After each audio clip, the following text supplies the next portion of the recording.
Welcome to Bibleography, Genesis chapter 31, verses 22 through 55. Music by Keys of Moon, generously donated by freestockmusic.com. Read by Kelly McClinton.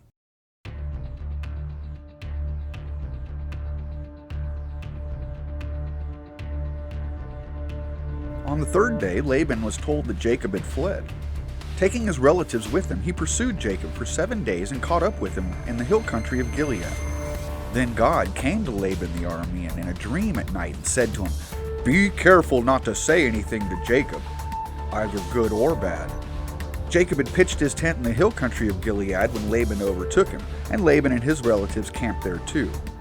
Then Laban said to Jacob, "What have you done? You have deceived me, and you've carried off my daughters like captives in war. Why did you run off secretly and deceive me?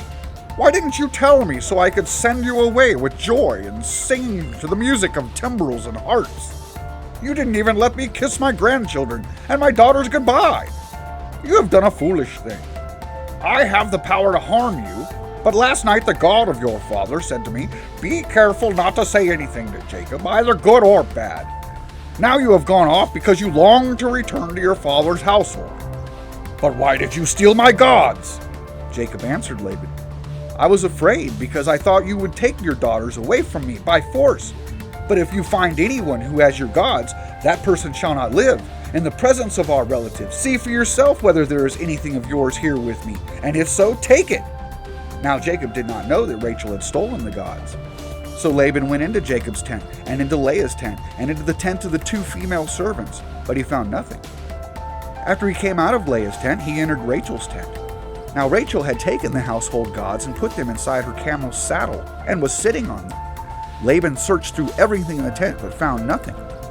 Rachel said to her father, "Don't be angry, my lord, that I cannot stand up in your presence. I'm having my period."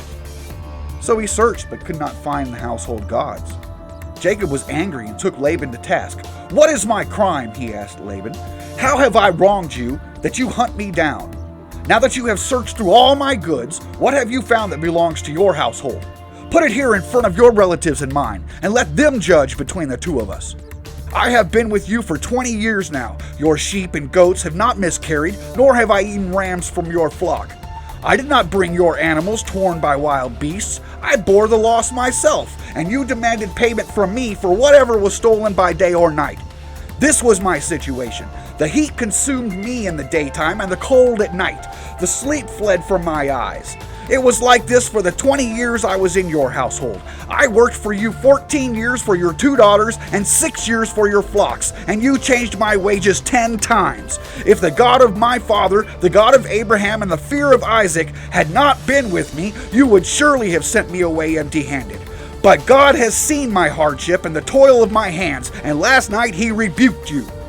Laban answered Jacob, "The women are my daughters, the children are my children, and the flocks are my flocks. All you see is mine. Yet what can I do today about these daughters of mine, or about the children they have borne? Come now, let's make a covenant, you and I, and let it serve as a witness between us." So Jacob took a stone and set it up as a pillar. He said to his relatives, "Gather some stones." So they took stones and piled them in a heap, and they ate there by the heap.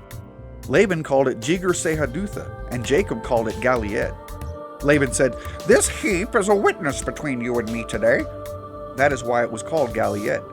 It was also called Mizpah, because he said, "May the Lord keep watch between you and me when we are away from each other.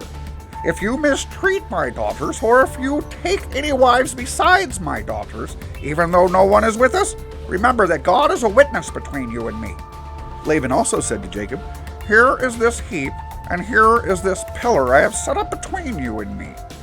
This heap is a witness, and this pillar is a witness, that I will not go past this heap to your side to harm you, and that you will not go past this heap and pillar to my side to harm me. May the God of Abraham and the God of Nahor, the God of their father, judge between us." So Jacob took an oath in the name of the fear of his father Isaac. He offered a sacrifice there in the hill country and invited his relatives to a meal. After they had eaten, they spent the night there.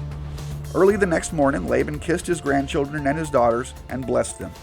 Then he left and returned home.